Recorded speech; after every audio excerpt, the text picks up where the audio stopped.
नमस्कार स्वामी भक्त हो.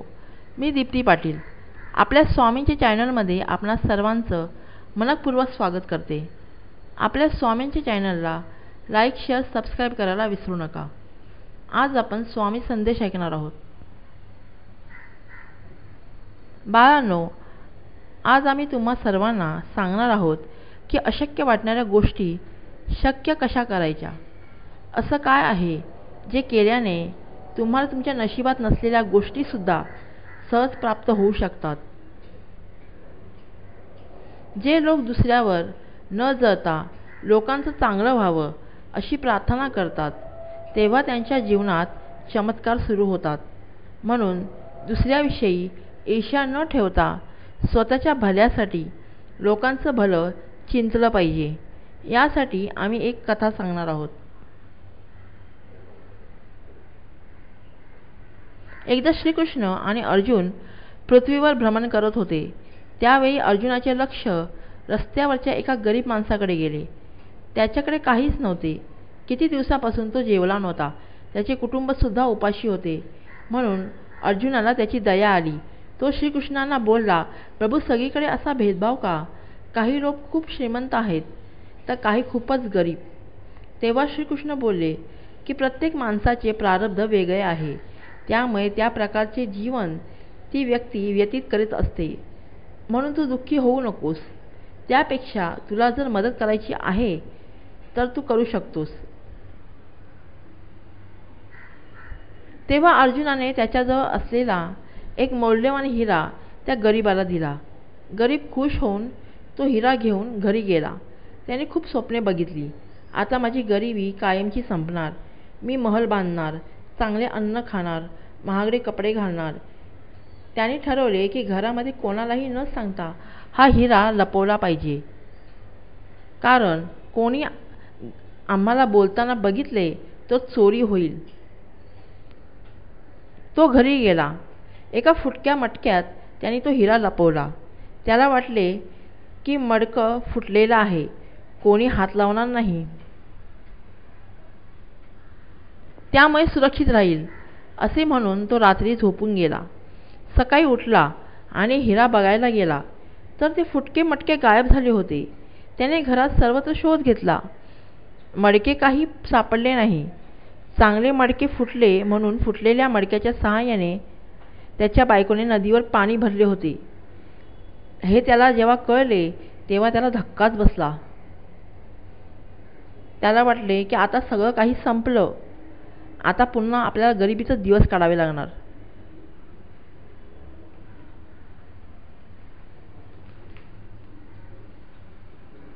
त्या गरीब माणसाने डोक्यावर हात मारला. तो मनातल्या मनात स्वतःला कोसू लागला. त्याला खूप दुःख झाले. तो निराश होऊन पुन्हा भीक मागायला रस्त्यावर बसला. इथे अर्जुनाला वाटले की आता त्या गरीबाची परिस्थिती नक्कीच सुधारली असणार. तो कुठच्या कुठे श्रीमंत झाला असणार असे तो भगवान श्रीकृष्णांना सांगत होता. श्रीकृष्ण आणि अर्जुन काही गप्पा मारत फिरत असताना त्यांना पुन्हा तो गरीब दिसला. अर्जुनाला धक्काच बसला. त्याने त्याची विचारपूस केली तेव्हा कळले की हिरा हरवला आहे. अर्जुनाला खूप दुःख झालं. त्याने यावेळी त्याला सोन्याच्या मोहरा दिल्या आणि सांगितले की जपून ठेव. यावेळी चूक करू नकोस. हे सर्व एक चोर बघत होता. गरीब माणूस पुन्हा खुश झाला. स्वप्ने बघू लागला आणि आनंदात घरी जायला लागला. चालता चालता एका घनदाट जंगलामधून त्याला जावे लागणार होते. तो जंगलातून चालत असताना कोणीतरी मागे येऊन त्याच्यावर हल्ला केला. तो चोरच होता. त्या चोराने गरीबाला चाकू दाखवला आणि सांगितले की या मोहरा मला दे, नाहीतर मारून टाकीन. काय ते ठरव, जीव की मोहरा. त्या गरीब माणसाने स्वतःचा जीव वाचवण्यासाठी त्या मोहरा त्याला देऊन टाकल्या. पुन्हा तो निराश होऊन घरी आला. दुःखी झाला. त्याने विचार केला की नशीबच खराब आहे. हिरा आणि मोहरा आपल्या नशिबात नव्हत्या म्हणून हातातून निघून गेल्या. आता पुन्हा गरिबी, सगळी स्वप्ने तुटली. त्या रात्री त्याला झोप काही आली नाही. पुन्हा दुसऱ्या दिवशी तो भीक मागायला बसला. भगवान श्रीकृष्ण आणि अर्जुन त्याच रस्त्याने चालत असताना त्यांनी त्याला बघितले. अर्जुनाने पुन्हा चौकशी केली. त्याला धक्का बसला. अर्जुन निराश झाला. भगवान श्रीकृष्णांना बोलला, काय करू देवा, माझा उद्देश तर प्रामाणिक होता. मला त्याला मदत करायची होती, त्याची गरिबी दूर करायची होती. आणि बघा काय घडले. माझ्याकडे आता काही नाही. मी ह्याला कशी मदत करू? तुमच्याकडे काही असेल तर ह्याला मदत द्या. तेव्हा भगवान श्रीकृष्ण म्हणाले, माझ्याकडेही काही नाही. एका भक्ताने ही 2 नाणी मला दिली आहेत. याने या गरिबाचं काहीच होणार नाही. तेव्हा अर्जुन भगवान श्रीकृष्णाला बोलला, देवा, आता तुम्हीच काय तो मार्ग दाखवा. माझ्याच्याने काही होणार नाही.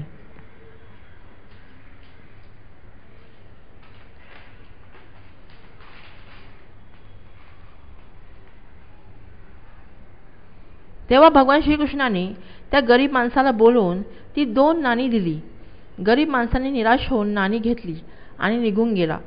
रस्त्यात चालत असताना त्या गरीबाला एक मासेमारी करणारा नावाडी दिसला. त्याने जाळ्यात खूप मासे पकडले होते. ते तडफडत होते. तेव्हा गरीबाला दया आली. त्याने विचार केला, या माशांचा आपण जीव काय वाचू शकत नाही, पण एका माशाला आपण मदत करू शकतो. त्याने मासे पकडणाऱ्या नावाड्याला सांगितले की मला हा एक तडफडणारा मासा दे आणि ही 2 नाणी घे. त्यावेळी नावाड्याने एक मासा दिला. तो मासा हातात घेऊन गरीबाने विचार केला की चला, माझं नाही, पण या माशाचं तरी भलं होईल, याचा जीव तरी वाचेल. मी याला पाण्यात सोडतो. त्याने पाण्यात मासा सोडला. तो मासा अजून तडफडायला लागला. ते पाहून गरीब त्या माशाकडे गेला. तर त्याने पाहिले की माशाच्या घशात काहीतरी अडकले आहे. त्यामुळे तो मासा अस्वस्थ आहे. म्हणून त्याने त्याच्या घशातून अडकलेले काढण्याचा प्रयत्न केला. तर काय आश्चर्य, तो हरवलेला हिरा त्याला सापडला. गरीब खूप खुश झाला. मोठ्याने ओरडू लागला, तो सापडला, तो सापडला, तो सापडला. हे ऐकून त्याच्यावर लक्ष ठेवणारा चोर घाबरला. त्याला वाटले की याला कळले की तो चोर मीच आहे, ज्याने सोन्याच्या मोहरा चोरल्या. चोर धावत आला आणि त्याला म्हणाला, हे बघ, हे घे तुझ्या मोहरा, पण कोणाला सांगू नकोस हो की मी चोरी केली ते. गरीबाला पुन्हा आश्चर्याचा धक्का बसला. त्याला एका वेळी हरवलेली सोन्याची मोहरी आणि हिरा दोन्ही गोष्टी सापडल्या होत्या. तो खूप खुश झाला. पुढे जाऊन श्रीमंत झाला. अर्जुनाला हे कळले तेव्हा अर्जुनाला खूप आनंद झाला. त्याने भगवान श्रीकृष्णाला ही बातमी दिली आणि विचारले, हा चमत्कार कसा झाला देवा? त्यावर भगवान श्रीकृष्ण म्हणाले की तू मला तुझी समस्या समर्पण केलीस, त्यावर मी तुला मार्ग दाखवला. पुढे त्या गरीबाला माहीत होते की 2 नाण्यांनी त्याचं काही होणार नाही. म्हणून त्याने विचार केला की माझं नाही तर मी दुसऱ्या एका जीवाचं तरी भलं करू. म्हणून त्याने माशाचा जीव वाचवला. स्वच्छ निर्मळ भावनेने दुसऱ्याला मदत केली. तो स्वतःचा स्वार्थ न बघता स्वतःच्या कठीण काळात सुद्धा त्याने दुसऱ्याचा विचार केला, दुसऱ्याला मदत केली. त्यावेळी त्याच्या नशिबात नसलेले सुद्धा त्याला प्राप्त झाले. त्या गरीबाचे प्रारब्ध मरणापर्यंत गरिबीत जगणे लिहिले होते, पण त्याच्या एका पुण्याने त्याचे आयुष्य बदलले. म्हणून बाळांनो, आमच्यावर विश्वास ठेवा, आम्हाला शरण जा. तुमच्या सर्व समस्या आम्हाला अर्पण करा. तुमच्या वाईट काळात सुद्धा लोकांना मदत करा. मग बघा, अशक्यही शक्य होईल. तुमच्या नशिबात नसलेले सुद्धा तुम्हाला आम्ही प्रदान करू. ज्या गोष्टींची कमी आहे त्या गोष्टींचे दान करा. मग बघा, चमत्कार नक्कीच घडेल.